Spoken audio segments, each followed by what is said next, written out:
Hi, I'm Dr. Boyce Watkins from yourblackworld.com. The other day I wrote an article about Chris Rock, the comedian, who I consider him to be one of the smartest big name comedians in America. His comedy is not typical. You can see a lot of intelligence in his comedy, and you can't say that for everybody that's out here. And recently, Chris Rock brought up NCAA exploitation and what it's doing to the families of athletes as well as the black community. I love what Chris had to say because Chris can bring attention to things that in a way that someone like myself really couldn't.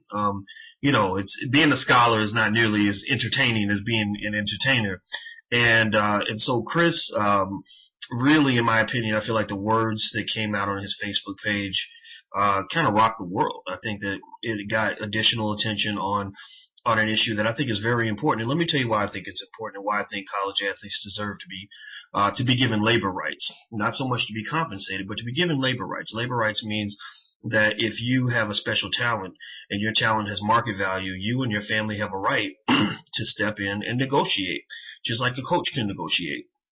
But instead, there are a lot of laws and rules artificially created by the NCAA to restrict the ability of a player to negotiate his own salary. He's not allowed to go in and say, hey, I'm worth $5 million a year because I know you're going to make at least $10 million a year from my labor. He has to just take that scholarship.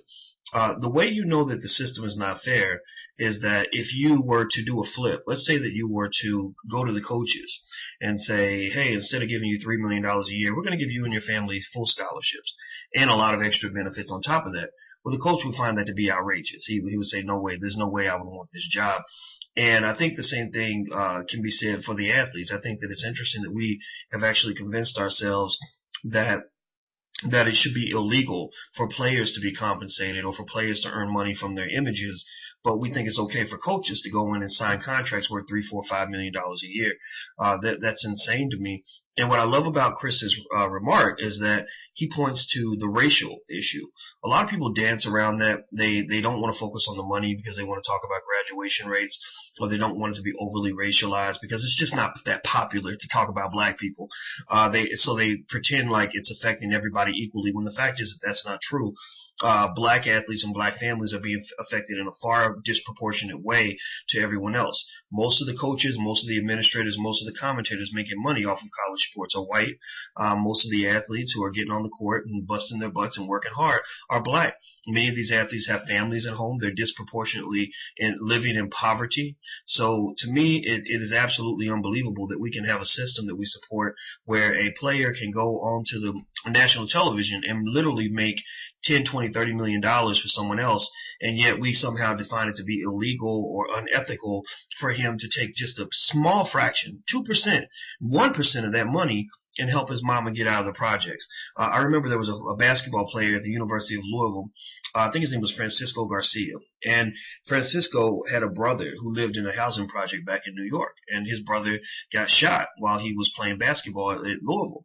And I thought to myself, I said, if his mother were getting even a fraction of the money that he's making for this university, his brother would not be at home in the projects getting shot.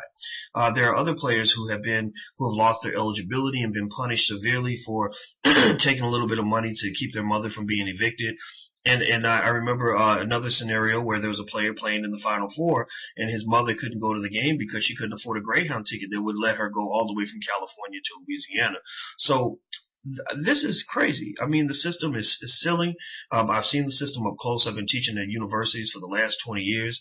All of them have big-time athletics programs. I've had students come to the side and tell me that they were told by their coaches to change their major because it interfered with their basketball or their football schedule. And so anybody who thinks that these athletes are being brought to school to learn and to graduate as opposed to playing sports is out of their mind. It is a professional sports league. The NCAA makes more money in ad revenue during its postseason than the NBA, the NFL, and Major League Baseball.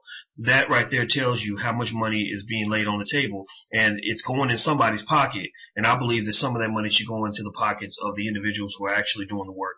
But maybe I'm the crazy one. I don't know. Well, I'm Dr. Boyce Watkins from yourblackworld.com. Please take care. God bless and have a wonderful day. I'm gone. Peace.